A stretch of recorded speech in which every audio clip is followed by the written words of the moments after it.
What happens when an innocent girl whispers, "Go slowly," to the most powerful man in town? A millionaire with a heart of stone finds himself facing something money can't buy. She, trembling, had never given herself to anyone. He discovers he doesn't know how to receive such a sacred gift. Where are you watching from?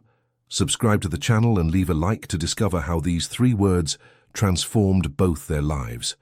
You'll love this story. Rain beat against the storefronts in Brooklyn, transforming New York into a watercolor of melancholic hues. Golden maple leaves clung to the windows of the small art gallery where Emily Parker was rearranging an exhibition of emerging artists. The greatest transformations often begin with the simplest encounters, at moments when we least expect them. This thought crossed her mind as she contemplated a painting depicting a sunset over the Hudson River, unaware that her own life was about to take a decisive turn. At 23, Emily worked as an assistant at Luminous Gallery, where the smell of oil paint mingled with the scent of lavender that drifted through the windows each morning. Her delicate hands framed the works of unknown artists, and her hazel eyes sparkled each time she managed to sell a piece to a collector. Raised by her grandmother Ruth in a modest brownstone in Brooklyn, she carried within her an almost anachronistic purity. Her cheeks blushed easily, her laugh was shy, and every gesture revealed a carefully preserved innocence. The door chime rang. Emily looked up and saw a man enter, whom she recognized immediately, even though she had never met him in person. Michael Reynolds. His face regularly appeared in business magazines, an emblematic figure in the American corporate world. His English wool coat was slightly damp, and the woody cologne he wore filled the small space. At 42, this man had transformed a small inherited company into a technological empire. "Good morning," she said, her voice slightly higher than she would have liked. "May I help you?" Michael Reynolds turned toward her with metallic grey eyes that seemed to calculate every detail of his environment. "I'm looking for something for my office," he replied in a measured voice. "Something that won't become boring over time." Emily nodded and began showing him some work she thought might meet this criterion. When she was explaining an artist's technique regarding a painting of the Hudson River, he interrupted her. "The composition is unbalanced," he said. "The technique is impressive, but the emotion lacks sincerity." Color rose to Emily's cheeks, not from embarrassment, but from surprise at this technical analysis she herself had privately formulated to her director. "You know art well." An almost smile touched his lips. "I had another life before numbers." She led him to a less obvious canvas, hidden in a corner of the gallery, an abstract work with intertwined warm and cool colors that evoked an inner conflict. "Perhaps this one?" The artist calls it duality. Michael remained silent for so long that Emily thought she had made a mistake. Then he simply said, "I'll take it." Their gazes met as they finalized the sale, and something imperceptible changed in the air. Later that evening, returning to her small apartment in a walk-up building, Emily couldn't help but think about that grey-eyed man who wore his solitude like a tailored suit. 3 days after their first meeting, Michael returned to the gallery. This time, under the pretense of looking for a gift for an associate, Emily observed his measured movements, the way he examined each work as if looking for something beyond the canvas. His impeccable clothes, tailored suit, immaculate shirt, polished Italian shoes, contrasted with the bohemian simplicity of the gallery. "How is duality?" Emily asked, breaking a silence that was stretching out. "Waiting," Michael replied. "I haven't yet decided where to place it." Emily gave a small laugh. "Works find their place by themselves sometimes. You just need to be patient." He looked at her then, with an intensity that destabilized her. "Patience has never been my strong suit." That day he left with a small watercolor depicting the Brooklyn skyline. It wasn't for an associate. They both knew that. It was an excuse to return. At the end of the afternoon, the gallery director, Mrs. Wilson, approached Emily with an enigmatic smile. "He came back for you, not for the art." Emily shook her head. "That's ridiculous. He's Michael Reynolds. His world is light years away from mine." "Art creates bridges between different worlds," Mrs. Wilson replied simply. "That's why we do this work." That night, Emily discussed this encounter with her grandmother during their weekly phone call. "A businessman," Ruth said, her voice betraying her concern. "These men are used to buying everything, my dear." "It's not like that, Grandma," Emily protested. "Anyway, he's not interested in me." He just likes the art. My Emily, her grandmother sighed. You've always been good at seeing the best in others, but sometimes you forget to protect yourself. These words echoed in her mind as she prepared for bed, watching from her window the lights of New York twinkling like terrestrial stars. In a city of 8 million souls, why would a man like Michael Reynolds notice a girl like her? A week passed. Michael returned twice more, purchasing works that Emily knew he didn't need. On his fourth visit, as she was presenting a promising new painter, he gently interrupted her. Would you have dinner with me, Emily? The question floated in the air, suspended like a musical note. Emily felt her heart accelerate. She nervously played with the simple pendant she always wore, a small silver medallion her mother had left her before disappearing from her life. I'm not, she began, used to this kind of invitation? He completed with a half smile. I don't have clothes for your restaurants. Michael tilted his head slightly. Come exactly as you are. It's the person who talks about art with passion that interests me, not your outfit. She accepted, feeling that she was crossing an invisible line. That Friday evening, as New York prepared for the Light Festival, Emily waited in front of the gallery, wearing the most beautiful dress she owned, a simple navy blue dress she had bought for her graduation. Michael arrived not in the luxury car she had imagined, but on foot. His suit was more casual than usual.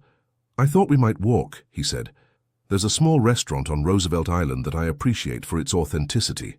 During their walk along the East River, Emily noticed that Michael attracted glances, not only for his appearance but for the aura of authority that surrounded him. He walked like a man accustomed to the world adapting to him, not the other way around. Why invite me? She asked suddenly. Michael slowed his pace. In my world, Emily, people wear masks. They say what they think I want to hear. But you, he hesitated. You're transparent. When you talk about a work you love, your eyes light up. When you don't like something, your nose crinkles slightly. He smiled, seeing her instinctively touch her nose. It's rare. It's refreshing. At the restaurant, their worlds revealed themselves to be even more distant than she had imagined. He spoke of international negotiations, decisions involving millions, dinners with personalities she had only seen on television. She shared stories of Ruth, of Brooklyn neighbors, of children who visited the gallery fascinated by the colors. Your grandmother raised you alone? He asked between courses. Emily nodded. My mother left when I was 5 years old. She had dreams too big for our small apartment. She touched her medallion. My father was never present. Michael observed her for a long time. Yet, you look at the world with so much hope. How is that possible? She reflected before answering. Grandma always says we choose every day. Either we let our wounds define what we'll become, or we transform them into strength. A silence followed her words. Michael seemed to absorb this simple but profound philosophy. For the first time, Emily glimpsed a crack in his armor, a flash of vulnerability in his grey eyes. Autumn yielded to a particularly harsh winter. New York wrapped itself in white, and Brooklyn streets became icy labyrinths where pedestrians moved bundled up to their eyes. In the relative warmth of the gallery, Emily was organizing a new exhibition when her phone vibrated. A message from Michael. Could you free yourself this weekend? I'd like to show you something. Their relationship had evolved into a cautious dance. Occasional dinners, some walks in lesser-known museums, conversations that sometimes extended until dawn. Never had he tried to cross the invisible boundary Emily had established, that of physical intimacy. He seemed to understand without her needing to explain that she moved at her own pace. To go where? She replied. Surprise. Plan for warm clothes. That Saturday, Michael drove her to a quiet residential neighborhood on the outskirts of New York. Before them stretched a modest but elegant property, surrounded by a winter garden, where some evergreen trees brought touches of green into the monochromatic landscape. This is where I grew up, he said simply, opening a rusty gate. Emily looked at him in surprise. It wasn't the mansion she had imagined, for the man who now owned a penthouse with a view of Central Park. My parents were teachers, he explained, advancing on the snow-covered path. My father taught mathematics, my mother American literature. They founded a small publishing house specializing in educational textbooks. The company you transformed? He nodded. After they were gone, I shifted the focus toward digital. Few people know that TechVision was originally a modest family publishing house. The house seemed uninhabited, but perfectly maintained. Michael pulled out a key and opened the door. Inside, time seemed to have stopped. Bookshelves covered every wall. Old works coexisted with modern editions. The smell of books, leather, and polished wood permeated the space. "Do you still live here?" Emily asked, delicately touching the binding of a book on a shelf. Michael shook his head. "No. But I pay someone to keep the house exactly as it was. I come sometimes when you need to remember who you were," she completed gently. Their gazes met, and Emily understood that she had glimpsed a secret garden that few people had been invited to visit. Michael showed her the small room where he had grown up, the carefully arranged family photos, the study where his parents worked side by side. "They loved each other deeply," he said in front of a photo where his parents were looking at each other smiling. "When my father died, my mother followed him 3 months later. The doctor talked about a stroke, but I know she died of grief." Emily felt tears rise. "And you were left alone to manage the company. How old were you?" 24. "I was angry. At death, at fate, at injustice." His jaw tightened. "I transformed this anger into ambition. Every acquisition, every merger, every business victory was my way of shouting at the universe that had taken everything from me." With an instinctive gesture, Emily took his hand. It was cold, like the house that struggled to warm up. Michael looked at their joined hands, then at Emily's face. For the first time she saw something in his eyes, beyond the calculated distance he maintained with the world. A raw vulnerability, a silent question. "Why show me all this?" she murmured. "Because you once asked me why I collect art so insistently." He gestured toward the books surrounding them. "My parents taught me that beauty saves. Words, images, music, they are bridges to what truly matters." Emily then understood that what she had taken for snobbery or ostentation in his art acquisitions was actually a desperate search for meaning, a tribute to his parents' legacy. That day, something changed between them. The mask that Michael wore permanently began to crumble, revealing the wounded man underneath. The Spring Festival transformed New York into a kaleidoscope of colors and sounds. Musicians played on the Brooklyn Bridge, temporary exhibitions bloomed in parks, and the air vibrated with a new energy. At Luminous Gallery, a special exhibition was attracting the attention of critics and collectors. "I can't believe you managed to convince Navarro to exhibit with us," Mrs. Wilson said to Emily, observing the crowd gathered around the works of the reclusive Spanish painter. "It wasn't me," Emily replied. "It was Michael, who has contacts with his agent." Mrs. Wilson gave her a knowing look. "Michael, is it? Not Mr. Reynolds anymore?" Emily blushed. Over the last few months, their relationship had evolved into something she struggled to define. They saw each other regularly. He had taken her to see the opera at the Met, to dine in restaurants she had only heard about, to visit private exhibitions. But what she preferred were their Saturdays at the Union Square Green Market, tasting cheeses and listening to producers' stories, or their walks in the lesser-known parks of New York. The opening night was in full swing when Michael arrived. He immediately searched for her with his eyes, ignoring the important personalities trying to attract his attention. When he found her, his face lit up in a way that few people had the opportunity to see. "The success is well-deserved," he said, approaching. "The scenography is perfect." Emily smiled, proud of the work she had done to showcase the pieces. "Thank you for your help with Navarro. Without you, he interrupted. "These works wouldn't have found their soul. It's your sensitivity that guided the arrangement."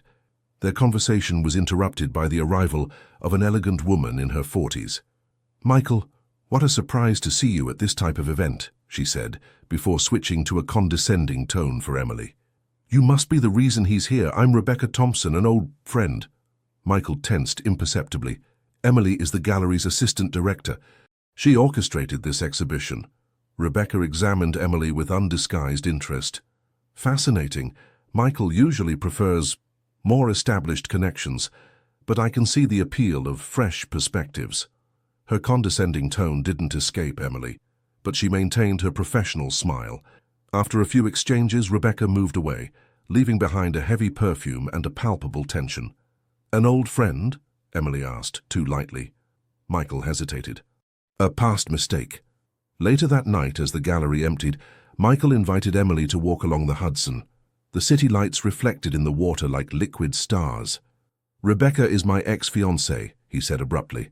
"She runs the European branch of an American pharmaceutical group. We were compatible on paper. What happened? I realized she didn't want a man, but a strategic partner." He stopped, watching the water flow. "Our breakup was publicized. She told the press I was incapable of truly loving. Perhaps she was right." Emily took a deep breath. "I don't believe one can be incapable of love. Sometimes we just protect ourselves so much that we forget how." Michael turned to her, his face half in shadow. "And you, Emily? What do you protect yourself from?" The question floated between them, loaded with implications. Emily felt her heart beat faster. She knew they were approaching a turning point. "I'm afraid," she finally admitted, "of disappearing into someone's shadow. My mother always said she lost herself in her love story with my father. I don't want to erase myself." Michael gently took her hand. "What fascinates me about you is precisely that light that is your own. The last thing I would want is to extinguish it." He leaned in slowly, giving her time to move away if she wanted. But Emily didn't back away. Their first real kiss took place under New York's starry sky, with the Hudson as a silent witness.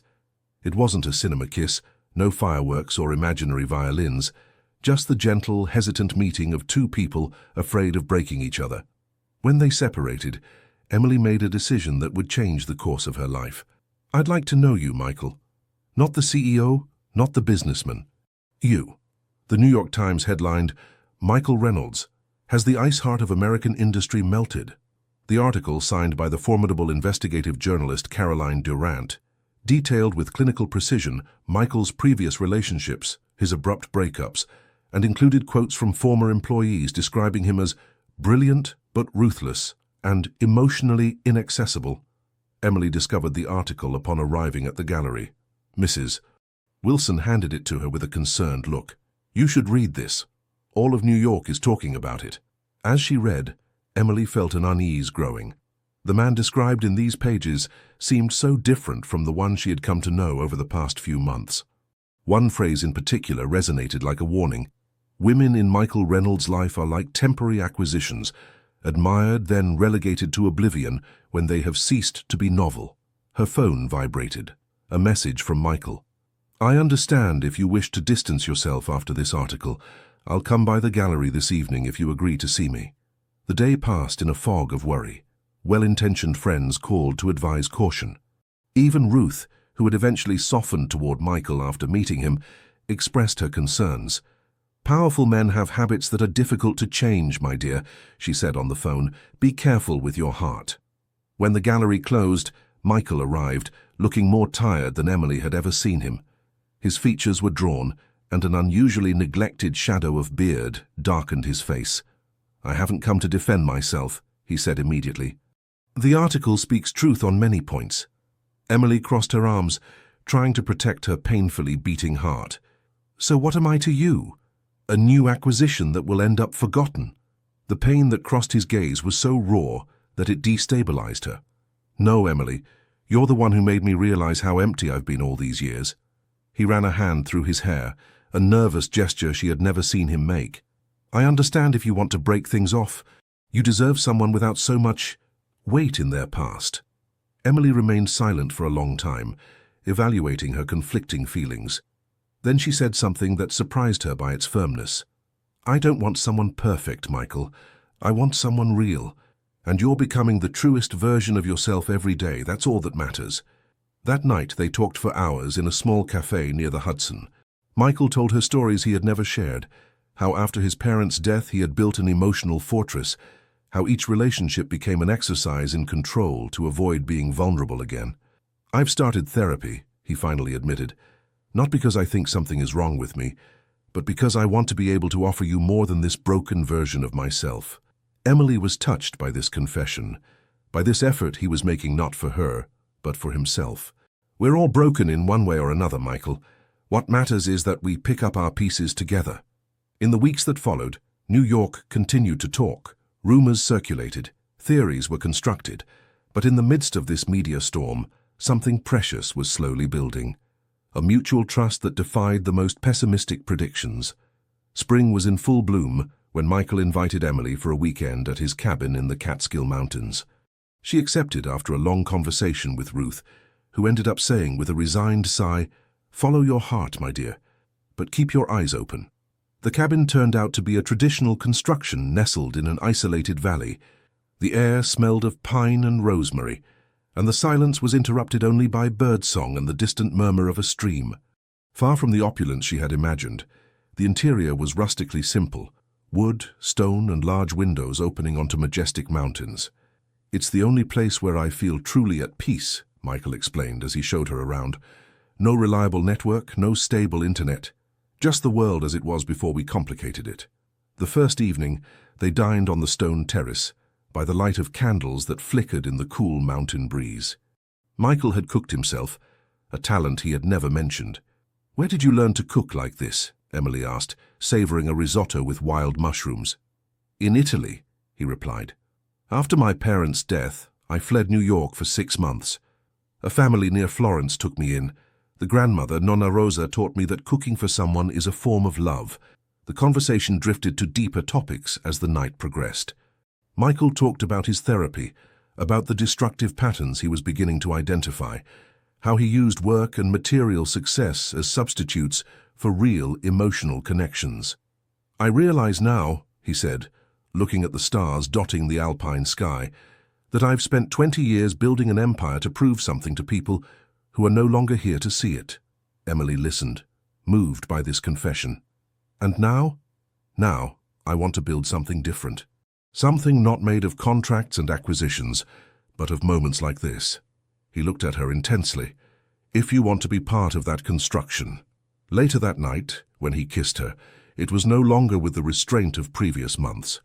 There was a request in this kiss, a promise of more.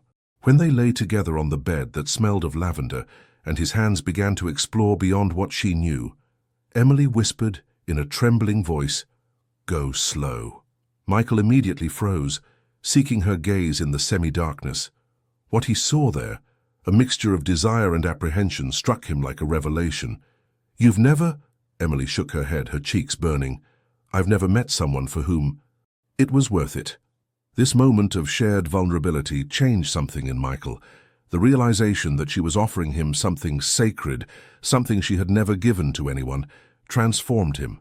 For the first time in decades, he felt a deep fear, not of losing a transaction or a negotiation, but of hurting someone who trusted him. They didn't make love that night. Instead, Michael took her hands and asked about her fears, her dreams, her expectations. They talked until dawn, sharing an intimacy that transcended the physical. Emily explained how Ruth's traditional values had shaped her vision of intimacy as something precious, to be shared only when the heart was fully engaged. "I'm not fragile," she clarified. "I want to live fully, but I need it to be with someone who understands the value of this moment." Michael gently caressed her cheek. "Then we'll take all the time necessary. I'm no longer the impatient man I was." At dawn, Emily woke to find Michael on the terrace, watching the sun rise over the mountains. She approached silently, but he sensed her presence. "I've made a decision," he said without turning around. "I'm going to restructure TechVision, return to the educational roots my parents established." Emily approached, surprised. "That's a major change." "Your shareholders will be unhappy, I know." He turned to her and his face bore a new determination. "But I'm beginning to understand that some things are worth more than the stock value." In this isolated cabin, far from the pressures and expectations of New York, something new was taking shape. A man being reborn from the ashes of his past, a woman discovering her own strength, and between them, an unformulated promise of a shared future. Summer descended on New York with unusual heat. Cafe terraces overflowed, public fountains became urban oases, and the asphalt returned a suffocating heat that transformed the streets into furnaces. At Luminous Gallery, Emily was finalizing the details of an ambitious project, a collective exhibition bringing together young artists from disadvantaged neighborhoods. The idea had germinated during a conversation with Michael, but it was she who had developed and carried it through, spending weeks visiting improvised studios in neighborhoods rarely associated with art. Mrs. Wilson, initially skeptical, had eventually been won over by the quality and originality of the discovered works. "You have an eye, Emily," she said, hanging a particularly striking painting. "And more importantly, you have heart. This exhibition will change lives." But as the opening approached, a shadow extended over this professional success. Michael, who had been her pillar these last months, was becoming distant. Calls grew less frequent, messages became laconic. When they did see each other, he seemed preoccupied, his mind elsewhere. "It's just the restructuring," he explained, when she dared to broach the subject. "The negotiations are tense. I have to manage the resistance from the board of directors." Emily understood, of course. The decision to reorient Tech Vision toward educational and socially responsible projects had caused shockwaves in the business world. Some shareholders were threatening legal action, arguing he was sacrificing profitability for personal ideals. But the explanation wasn't enough to alleviate the anxiety growing within her. For a woman whose mother had disappeared without explanation, every sign of distancing awakened old wounds. One evening, as she was working late at the gallery, her phone vibrated. A message from Rebecca Thompson, Michael's ex-fiancée. "We should talk. Artists' Cafe tomorrow, 3 p.m. Emily stared at the screen, her heart pounding. She knew she should ignore this message, trust Michael. But the worry gnawing at her was too strong. She responded simply, "I'll be there." The next day, in the noisy cafe in Greenwich Village, Rebecca was waiting, impeccably dressed despite the heat, sipping an espresso with detached elegance. "Thank you for coming," she said. "I imagine Michael doesn't know we're meeting." Emily sat down, suddenly aware of her simple dress and hair tied up in haste. "What do you want, Miss Thompson?" Rebecca smiled, but the gesture didn't reach her eyes. "To save you from the heartache I lived through." She took out her phone and scrolled through some photos for Emily. These images were taken last week. Michael in London, with Claire Bennett, heiress to the pharmaceutical group he's negotiating a partnership with. The photos showed Michael and a young blonde woman entering a luxury hotel, then having an apparently intimate dinner. Nothing compromising in itself, but ambiguous enough to sow doubt. "Business," Emily said, but her voice lacked conviction. "My dear, business doesn't include dinners until midnight or adjacent suites at the Dorchester." Rebecca took back her phone. "Michael isn't a bad man. He's simply pragmatic. He needs this partnership to save his idealistic vision for the company. Claire represents the perfect solution: influence, fortune, and political connections." Emily felt a chill invade her despite the warm environment. "Why tell me all this?" "Because I was you." Rebecca looked at her with what almost seemed like compassion. A bright but naive girl, who believed she could change a man whose first love will always be power. "When he left me, I lost 2 years of my life trying to understand where I had failed. The truth? It wasn't me, it's him who's incapable of putting someone above his ambitions." Emily left the cafe in a dazed state. The streets of New York, usually so lively to her eyes, seemed blurred and distant. She cancelled her afternoon appointments and walked aimlessly, crossing bridges, following the Hudson, until she found herself in front of Michael's childhood home, that place he had shown her as a sign of trust. Standing before the rusty gate, she wondered if she hadn't committed the classic mistake, confusing shared intimacy with true love. Perhaps Michael had sincerely appreciated her, but as a stage in his own evolution, a chapter he was now ready to close. That night, Emily didn't respond to Michael's messages. For the first time since they had known each other, she let a wall rise between them, not out of revenge, but from the necessity of protecting herself from a pain she felt was imminent. The following days formed a strange parenthesis in Emily's life.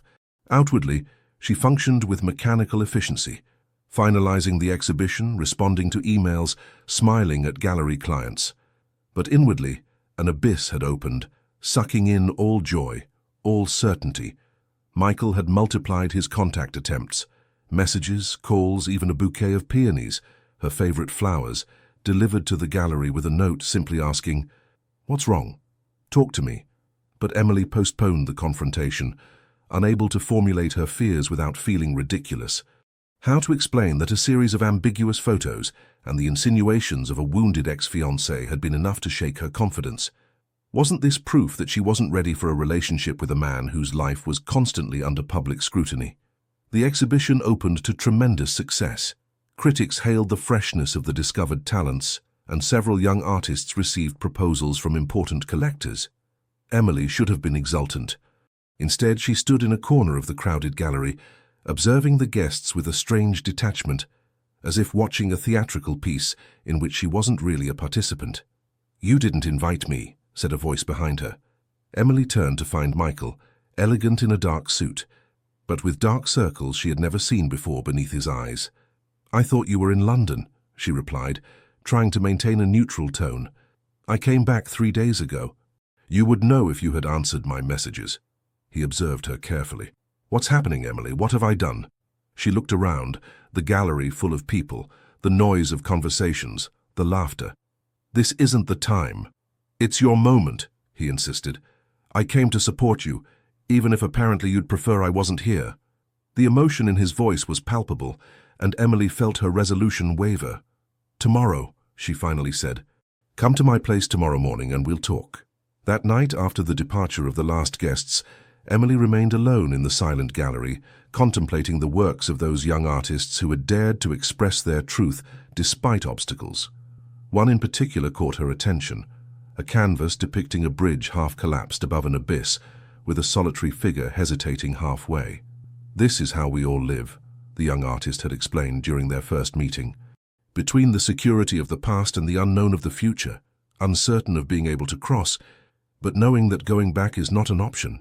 Emily realized she was at exactly that point in her life, on a fragile bridge, terrified by the void below, but unable to return to the person she was before meeting Michael. The next morning arrived with a fine rain that transformed New York into a melancholic watercolor. Emily had barely slept, mentally rehearsing what she would say, how she would explain her fears without seeming accusatory or childish. When Michael knocked on her door, she was surprised by his appearance. He, who was always impeccable, seemed to have had a night as troubled as her own.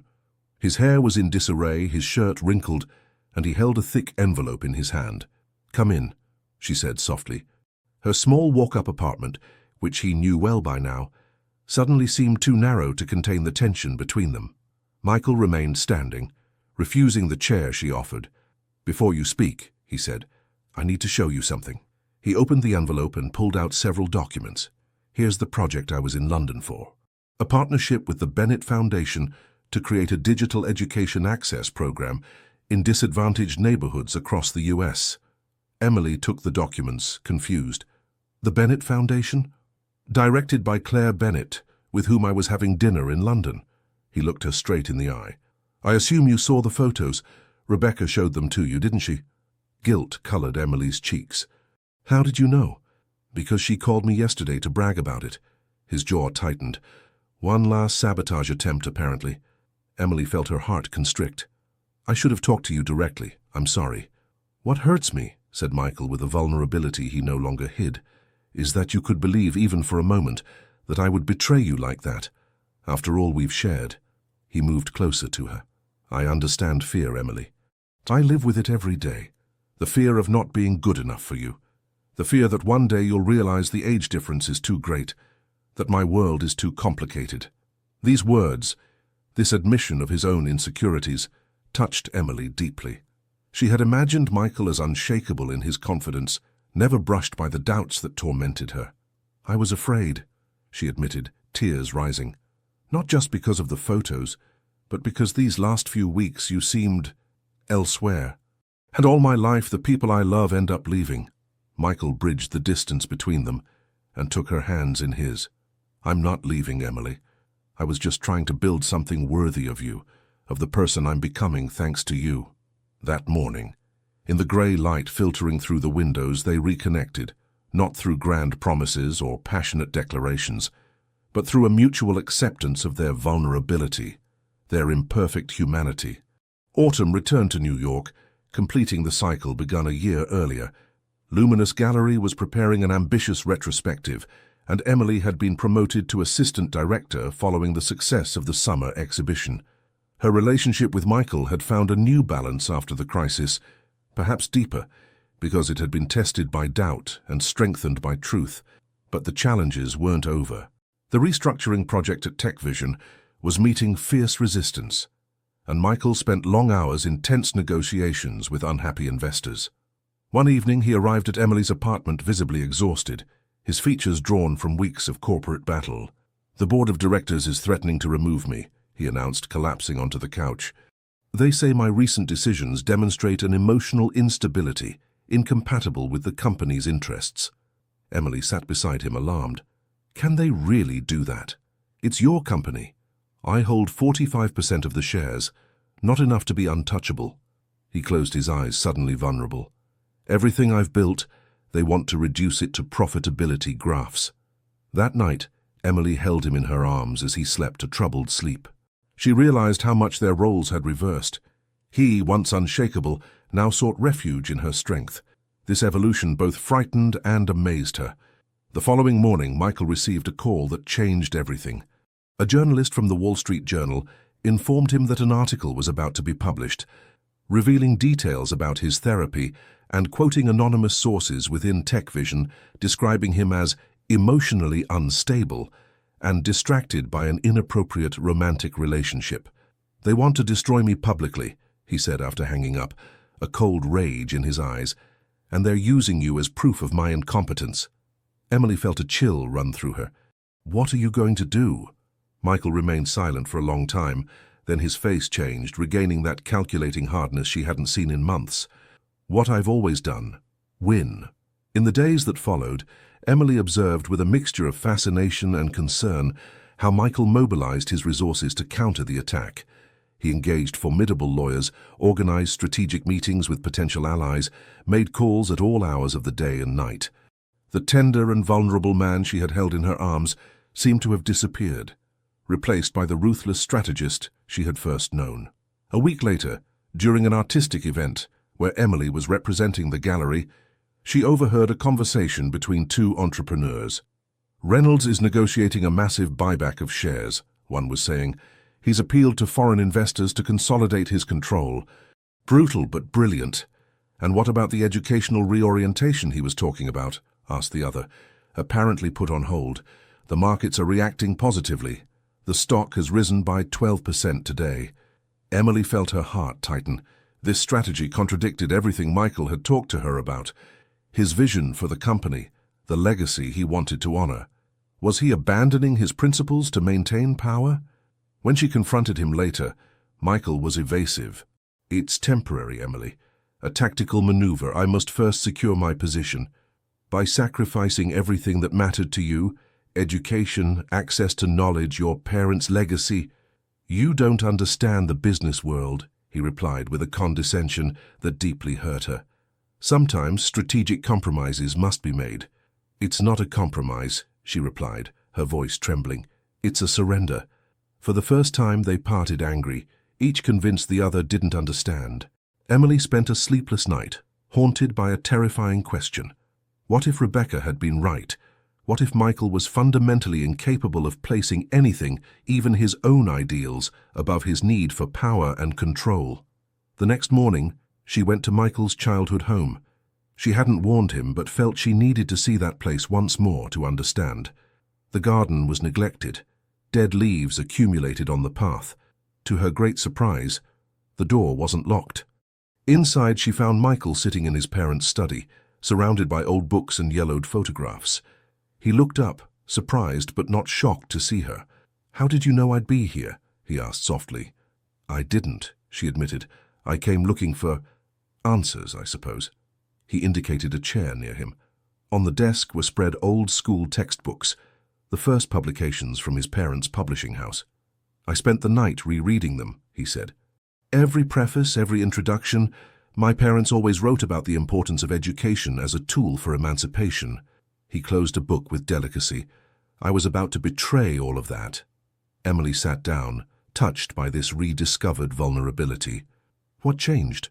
"Last night, after our argument, I realized I was becoming the man I was before you, ready to sacrifice everything to win." He looked at her with a painful intensity. "But win what, Emily? A company emptied of its soul. A life where I would end up losing you." In that house steeped in memories, Michael explained his new decision. He would refuse the support of foreign investors, maintain the course on the educational transformation of TechVision, even if it meant risking his position. "If I lose the company, so be it," he said with a serenity that surprised her. "I'll start over, but I can't lose my integrity. And I can't lose you." This moment of truth in the house where he had learned his first values marked a turning point. Emily understood that their relationship wasn't a simple love story, but a journey of mutual transformation, where each served as a mirror to the other. Sometimes a distorting mirror, sometimes broken, but always revealing an essential truth. Winter settled over New York with unusual mildness. No snow, but a dry cold that made the skies crystal blue and transformed breath into ephemeral little clouds. In this urban landscape with sharp contours, Michael faced the corporate storm he himself had triggered. As he had anticipated, the board of directors voted for his removal. For 48 hours, the economic media talked of nothing else: the fall of Michael Reynolds, the man who had built TechVision, now ousted by the investors he himself had chosen. Emily feared he would collapse, that this professional defeat would revive his old defenses. But Michael surprised her. On the evening of the official announcement, he invited her to dinner at a small Italian restaurant they both loved, far from the prestigious establishments he used to frequent. "You seem serene," she observed, amazed by his apparent calm. Michael smiled, a real smile that reached his eyes. "For the first time in 20 years, I feel free. No board of directors, no shareholders, no quarterly reports." He took her hand across the table. "Just me, my ideas, and you, if you still want a man without an empire." Emily felt her heart swell. "I never wanted your empire, Michael. Just you, the man behind the perfect suits and press releases." They toasted to this new phase, to this uncertain but authentic future. But they both knew the challenges were just beginning. Michael still possessed considerable personal fortune, but losing the company he had built had left a void that money couldn't fill. The following weeks revealed new facets of their relationship. Michael, freed from the constraints of his former role, spent more time at the gallery, observing Emily in her professional element. He discovered a woman whose emotional intelligence and artistic sensitivity created bridges between worlds that he himself would never have known how to connect. On a cold January morning, as they were having coffee in a bistro near Brooklyn, Michael shared an idea that had been germinating in him since his removal. "I want to create a foundation," he said, his eyes shining with a passion she had only seen when he talked about his parents. "Not just another charitable organization to give me a clear conscience, but something that would truly change access to education and art for disadvantaged youth." Emily listened to him develop his vision: a network of cultural and educational centers in difficult neighborhoods, combining digital technologies and traditional arts, offering spaces where talent and creativity could flourish, far from social determinism. "It's beautiful," she said sincerely. "But why tell me all this now?" Michael took a deep breath. "Because I would like this foundation to bear our two names, and to be directed by you." The surprise left Emily speechless. "Me? But I have no experience in managing foundations, in philanthropy." "You have something more precious," he gently interrupted. "The ability to see beyond appearances, to discover potential where others see only statistics. Your summer exhibition proved it." This unexpected proposal triggered in Emily a whirlwind of conflicting emotions. On one hand, the prospect of giving life to such a significant project exhilarated her. On the other, she feared losing her independence, becoming simply Michael Reynolds' girlfriend in the eyes of the world. "I need to think about it," she finally said. "It's an important decision." Michael respected her hesitation. "Of course, take the time you need. It's not an offer with an expiration date." That night, Emily called Ruth. Her grandmother, who had eventually become attached to Michael after seeing his transformation, listened to her attentively. "You're afraid of losing your identity," Ruth summarized with her usual insight. "That's legitimate, but perhaps the real question is, does this foundation reflect your own dreams or just his?" This question resonated with Emily for days. In her quest for an answer, she returned to her own roots, revisiting Brooklyn where she had grown up, walking the narrow streets and climbing the steep staircases she had ascended so many times as a child. Near Washington Square, she stumbled upon a small studio where an old man was teaching painting to children. She stopped, fascinated by the pure joy that illuminated their concentrated faces. The man, noticing her interest, invited her in. These children come from tough neighborhoods, he explained. Here, for 2 hours, they forget the problems, the labels stuck on them. They create, that's all. And afterward? Emily asked, touched by the scene. The old man shrugged. Afterward, they return to their reality.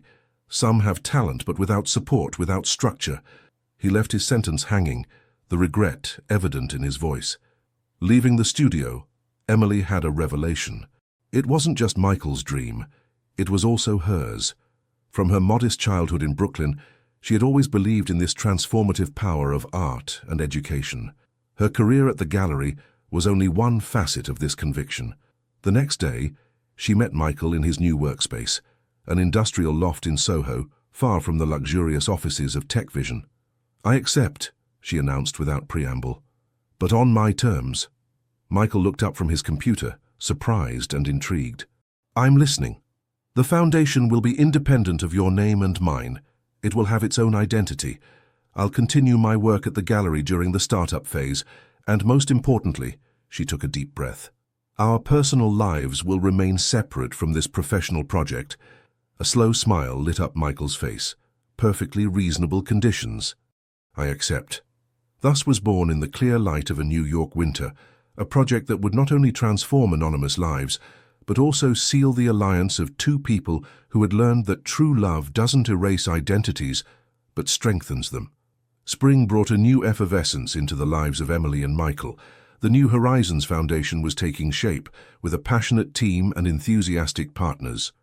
Emily juggled between her responsibilities at the gallery and this new project, while Michael rediscovered the pleasure of building something not for profit, but for meaning. One March evening, as they worked late in the loft transformed into the Foundation's headquarters, Michael observed Emily concentrating on a file. Her hair was carelessly tied up, stray strands framing her face. Her fingers distractedly tapped the table as she thought, a habit he had learned to recognize as a sign of her creativity bubbling. "You've changed," he said suddenly. Emily looked up, surprised. "How so?" "When I met you, you blushed whenever someone looked at you. Now you negotiate with mayors and government departments without batting an eye." He smiled tenderly. "You've blossomed," she reflected on this observation. "Maybe I just needed the right stage to play my true role." Then she added more softly, "And you've changed too." Michael nodded. "I remember our first dinner. I spoke to you as if every sentence were a press release, measured and calculated." He laughed at the memory. "I was so accustomed to wearing a mask that I had forgotten my true face." These mutual metamorphoses had brought them closer in a way neither could have anticipated. Their relationship was no longer just romantic, but a true alliance where each supported the other in their personal evolution. The first New Horizons Center opened its doors in May in a renovated former factory in the Bronx. The inauguration attracted media attention and local curiosity. Emily, dressed in a simple navy blue dress, the same she had worn at their first dinner, gave a speech that moved the audience with its sincerity and vision. Michael, deliberately in the background, watched her with a pride that had nothing condescending about it. He had understood that loving sometimes meant stepping aside to let the other shine. Later that evening, as they celebrated this successful launch in private, Michael served 2 glasses of champagne in Emily's apartment, which had become their favorite refuge despite its smallness. "To you," he said, raising his glass, "the true soul of this project." Emily shook her head. "To us. To this strange alchemy that transforms 2 broken people into something stronger." They were savoring this moment of triumph when Michael's phone rang. He looked at the screen, and his expression subtly changed. "I need to take this call," he said, stepping out onto the small balcony. The conversation was brief but intense. When he returned, his face bore traces of a complex emotion. "What's happening?" Emily asked, suddenly concerned. Michael sat down slowly. "That was my lawyer. Tech Vision's new CEO has been forced to resign. The stock is collapsing. The board of directors wants me to return." A heavy silence settled between them. Emily felt a familiar apprehension rising within her. "And are you considering accepting?" He looked at her for a long time before answering. "A year ago I would have seen this as the ultimate victory, the perfect revenge." He took her hand. "But today I wonder, what would I really gain by going back there?" Emily squeezed his hand, touched by this reflection. "What does your heart tell you?" That tech vision is part of my history, but not necessarily my future. He smiled weakly. Yet there's this little voice telling me I could fulfill my original vision, the one I shared with you in the Catskills. Transform the company from within, truly honor my parents' legacy. That night they talked until the first light of dawn, weighing options and consequences, dreams and fears. No decision was made in haste. Michael had learned patience.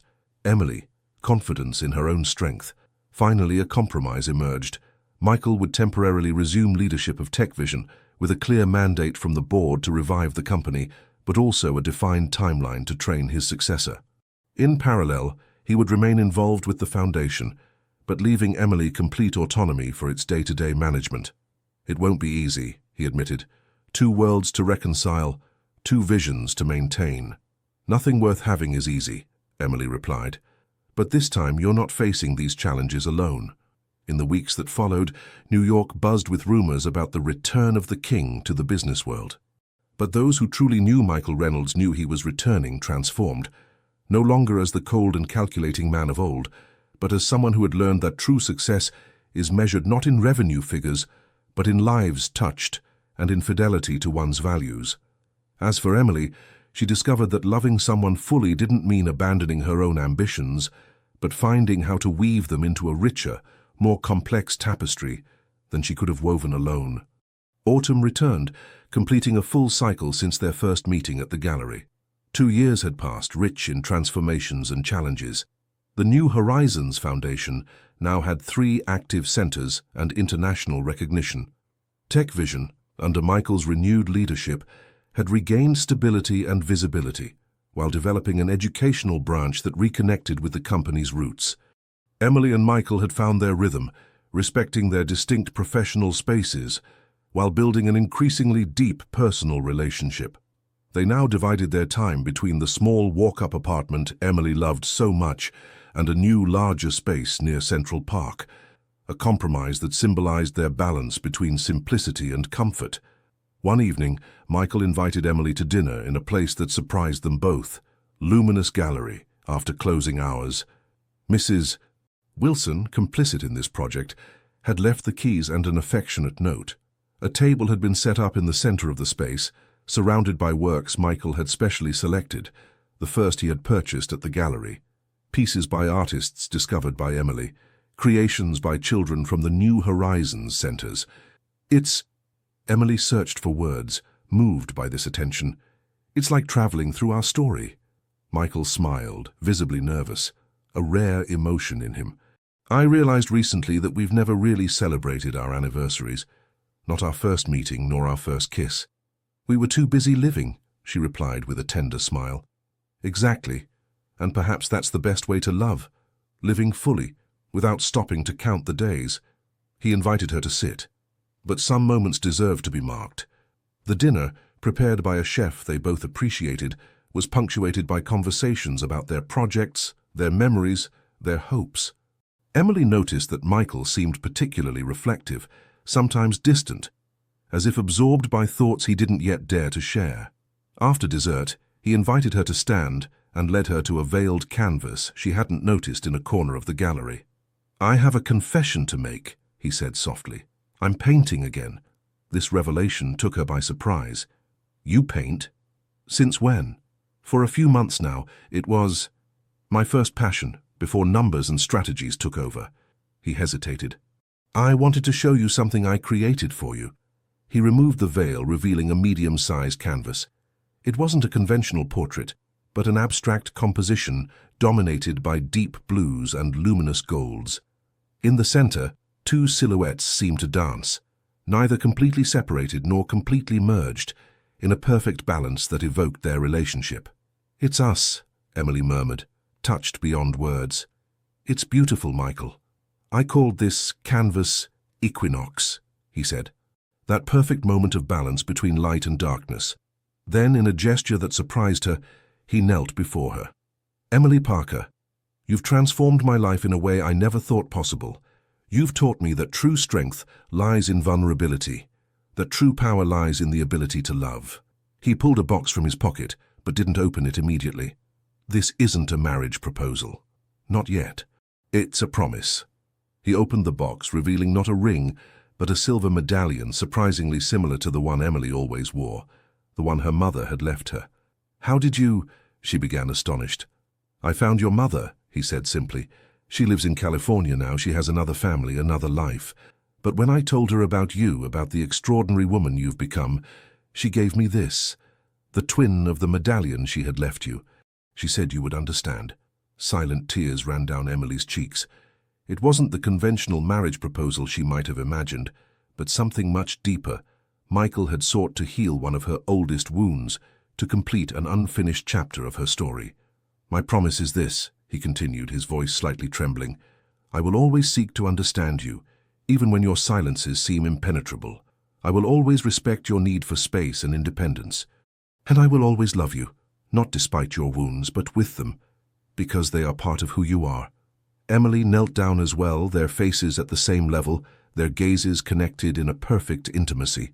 "And my promise is this. I will never ask you to be perfect, only to be true. I will celebrate your successes without depending on them. And I will love you through all the seasons of our lives, the bright ones as well as the dark." In this place where everything had begun, under the silent gaze of the artworks that had witnessed their story, they sealed these promises with a kiss that contained all their journey, the doubts, the fears, but also the pure joy of having found each other and having chosen day after day to grow together rather than separately. Later that night, as they walked hand in hand along the Hudson, Michael asked her, "Do you sometimes regret that it took me so long to show you who I really was?" Emily smiled in the darkness. "No, because it's precisely that time that made our story true. You taught me something essential, Michael." "What's that?" he asked, curious. "That sometimes the greatest act of love is simply patience." She squeezed his hand tighter. "Go slow." "Those words I whispered to you that evening in the Catskills weren't just about physical intimacy. Perhaps they were an invitation for our entire life." A year later, in a small village in the Catskill Mountains where Michael's cabin stood, an intimate ceremony gathered their loved ones. No unnecessary pomp, no guest list calculated to impress, just the people who truly mattered in their lives. Ruth, radiant despite her advanced age, sat in the front row. Mrs. Wilson, who had retired from the gallery but remained a precious friend, smiled with an almost maternal pride. The young artists discovered by Emily, who had become like an extended family, had created a collective work specially for the occasion, a mural depicting a bridge extending toward an infinite horizon. Michael waited under an arch of wildflowers, dressed in a simple but elegant suit. His eyes, once so cold and calculating, now shone with an emotion he no longer sought to hide. When Emily appeared, in an ivory silk dress as simple as it was elegant, a murmur of admiration ran through the assembly. She wore both medallions, her mother's and the one Michael had given her, forming a complete set around her neck. The ceremony was true to their image, authentic, devoid of unnecessary conventions, deeply personal. They had written their own vows, which spoke not of eternal and perfect love, but of commitment to navigate life's imperfections together, to choose truth over comfort each day, growth over stagnation. "I don't promise you perfection," said Michael, his voice resonating clearly in the pure mountain air. "I promise you honesty even when it's difficult. I promise you effort, even when it would be easier to give up. I promise to see your light, even in my darkest days." Emily, whose eyes shone with contained tears, responded, "I don't promise you a flawless love. I promise you a love that recognizes our flaws and chooses to love them too. I promise to respect your space, to celebrate your successes without envying them, to remind you who you are when you forget." After the ceremony, as the sun began its descent behind the alpine peaks, they slipped away for a moment, walking hand in hand toward a promontory that offered a spectacular view of the valley. "Mrs. Reynolds," said Michael with a teasing smile. "Parker Reynolds," Emily gently corrected. "Remember our conditions." He laughed, squeezing her hand. "I would never forget your conditions. They saved me from myself." They contemplated in silence the majestic landscape stretching before them, the eternal mountains, the verdant valleys, the sky aflame with colors at dusk. "You know," Emily said after a moment, "when we met I was terrified of your world, its vastness, its complexity, its relentless pace. I was afraid of losing myself in it. And now? He asked softly. Now I understand that our worlds weren't meant to merge or erase each other. She turned to him, her face illuminated by the golden evening light. They were meant to expand each other, to create something vaster than we could have imagined alone. Michael contemplated this woman who had transformed his life, not by trying to change him, but by showing him he could choose to change himself. Perhaps that's what true love is, he said. Not finding someone who fills our voids, but someone who inspires us to complete ourselves. They returned to the celebration, where music, laughter, and animated conversations created an atmosphere of simple and authentic joy. Michael watched Emily dance with the children from the New Horizons centers, her white dress swirling, her crystal laugh rising in the evening air. He thought back on the journey traveled, from their first meeting in the gallery on a rainy autumn day to this moment of celebration in the mountains. He remembered his calculated coldness then, the way he measured every word, every gesture, like a business transaction. He remembered Emily's vulnerability, her passion for art, her way of blushing easily. They had changed so much, yet had become more authentically themselves. It was perhaps the greatest paradox of their story. In opening up to each other, in risking injury and rejection, they had found not only love, but also their own truth. Later that night, as the celebration continued and stars appeared by the thousands in the alpine sky, Emily joined Michael, who had moved away for a moment. "What are you thinking about?" she asked, slipping her hand into his. "About luck," he replied. "Not the kind that makes you win the lottery, but the kind that places the right people in our path at the right moment, when we're ready to see them, even if we don't know it yet." Emily smiled, understanding perfectly what he meant. "And about patience," she added, "the kind that allows us to wait for planted seeds to become trees." They remained thus, contemplating their future stretching before them like the endless horizon of the mountains, vast, mysterious, but filled with promises. Their story wasn't a fairy tale with a definitive ending, but a continuous adventure, made of daily choices, challenges overcome together, shared growth. What Emily had whispered that night in the Catskills, "Go slow," had become much more than a momentary request. It had become their life philosophy, their way of approaching love and all its complexities. Taking time, respecting each other's rhythm, building on solid foundations rather than on ephemeral passions. In a world obsessed with the instantaneous and immediate, they had rediscovered the beauty of slow and intentional development, like those precious wines that reveal their character only to those who know how to wait, like those works of art that unveil their secrets layer by layer to those who take the time to truly look. And perhaps that was the true gift they had offered each other. Time, to discover, to make mistakes, to begin again, to grow together. In this shared patience, they had found not perfection but something far more precious, authenticity. As Emily had once said, and as they had lived every day since, "We began slowly, and that has made all the difference."